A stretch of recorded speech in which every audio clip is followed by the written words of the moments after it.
So let's go to our second presentation. We have three presenters. Jan Thompson is the Senior Vice President and U.S. Auto Lead for Ipsos. Dower Rademacher is the Global CEO of MarketQuest, a division of Ipsos.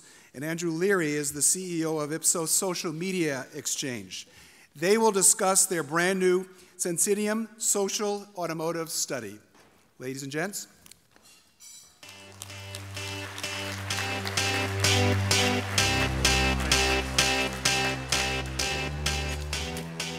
Well, good morning, Los Angeles. Can everybody hear me? It's great to be back in LA, I have to tell you. It's been a while since I've been here, so it's good to see a lot of old faces and a lot of young new faces. So I'm here today to talk about what's really driving consumer conversations online and how we can take our Censydiam framework, apply that to social media to better enhance those connections between brands and consumer motivations. Today on the panel, as you heard, we have Andrew Leary, who's the head of SMX, and we also have Dower Rademacher with us. So why is social media important? Well, as you just heard, the new consumer is the millennial.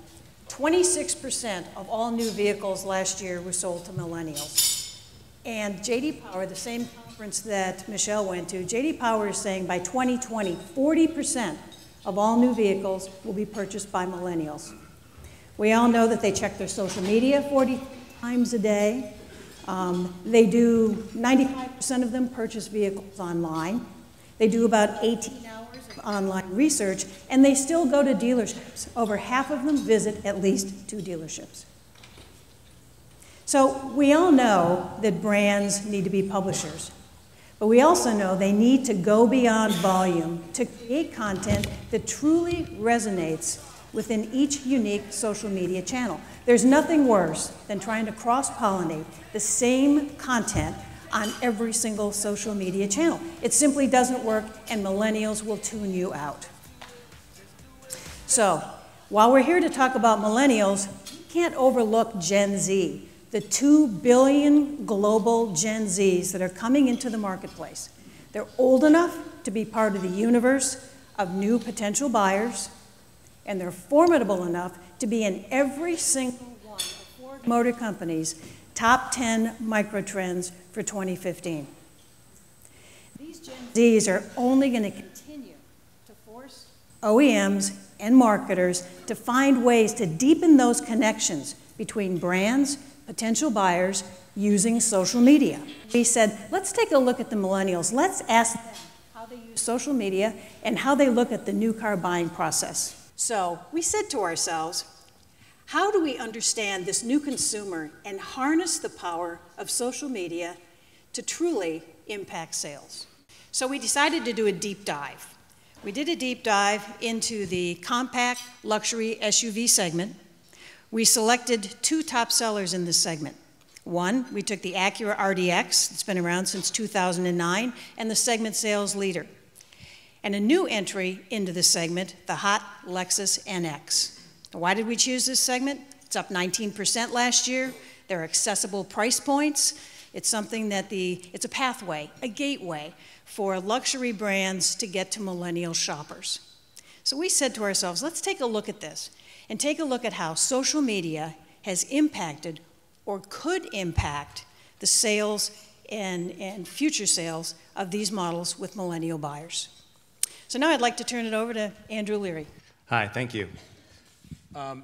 So when we started to look at this, I mean, historically what we've seen is that when people want to understand how social media is impacting sales or their brand, they would look at consumer sentiment. And you can see here that when you look at sentiment alone with these particular brands or vehicles, you can see that the sentiment is very similar. There's a lot of positive sentiment, there's a lot of negative sentiment, but this really doesn't tell us a story. When we think about social media, we really have to understand what this means.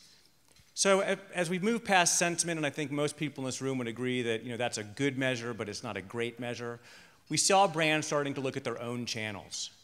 Specifically, we started looking at reach and action. So how many people are coming to my site? How many people are actually posting and interacting?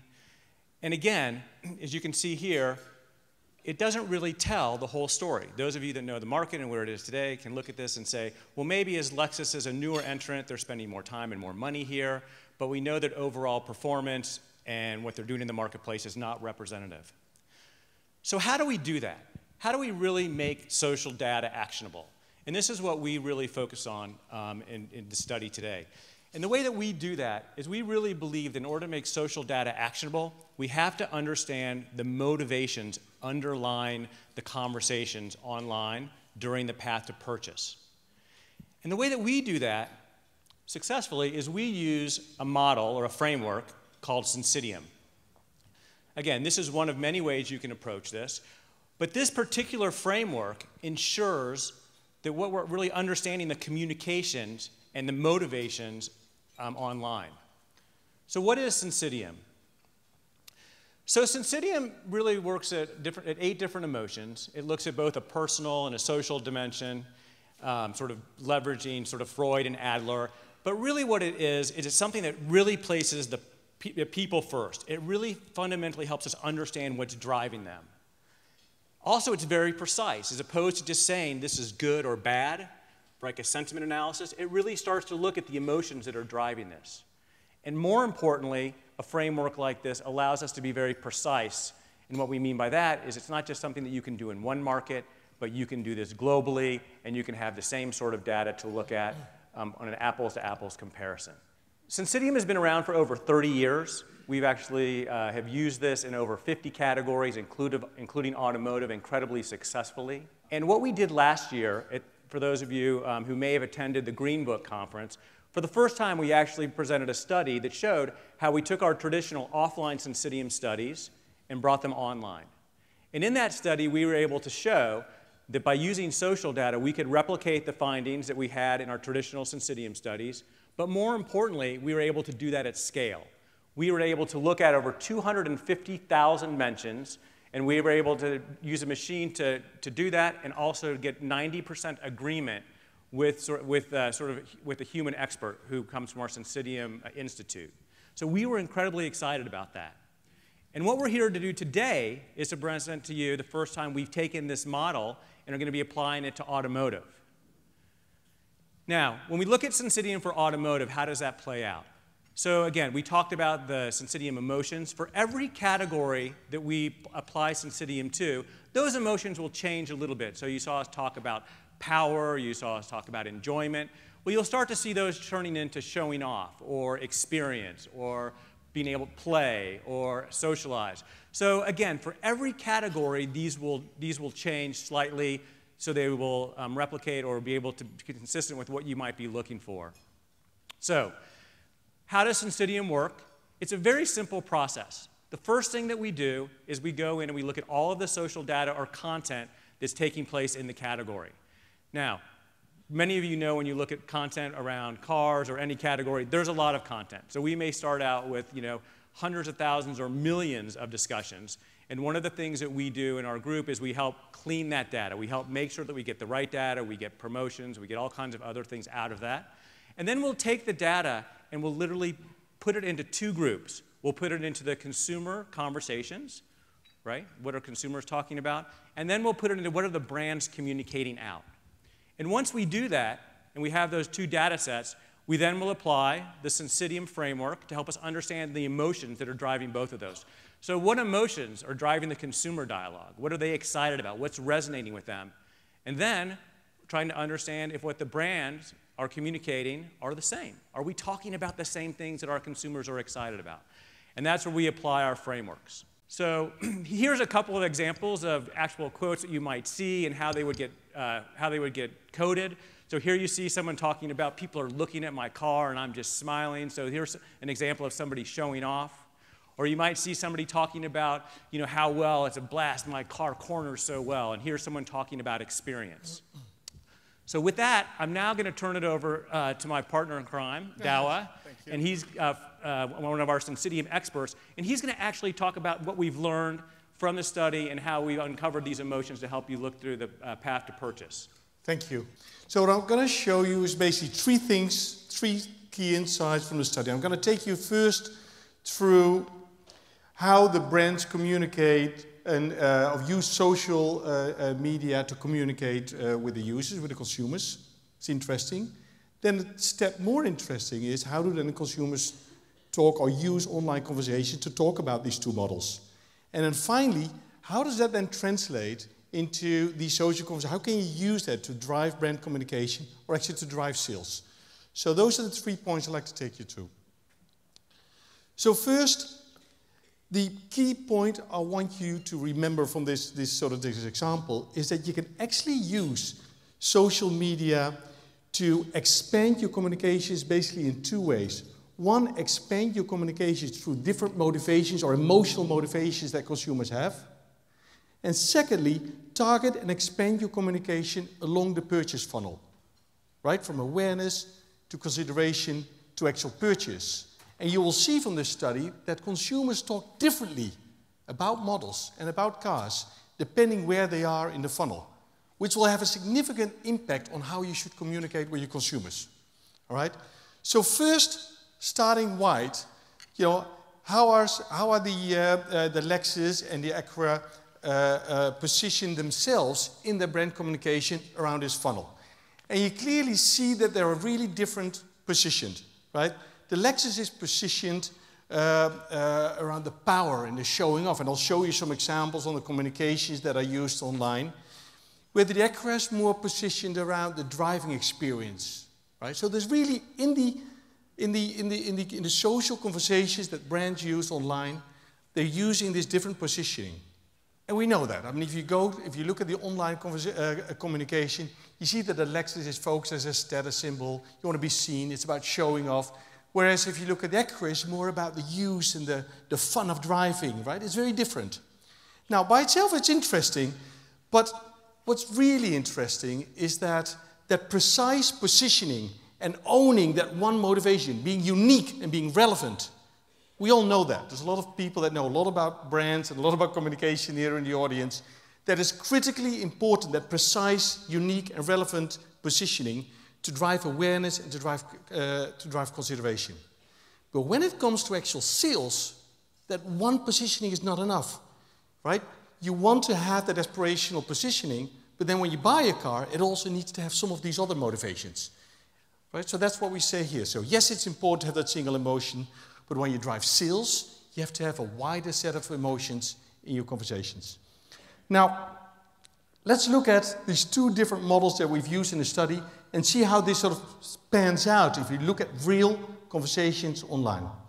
So first, if you look at the Lexus NX, the conversations that consumers have online around this model. And you see what we as a brand communicate gets paid back by the consumers in general, right? It's still the most conversations are about showing off. So that's successful. We're doing a good job. The consumers are playing back in their social conversation with each other what we want them, what we communicate to them. But it's not only that emotions that they use. There's also emotions around it. They also talk about the experience. They talk about responsibility. They talk about security. They talk about other things. Again, it's interesting, but it's not the whole story. So the next step, what we've done, is look at these social conversations that consumers have around this model and segment it where they are in the funnel. So here what you see are the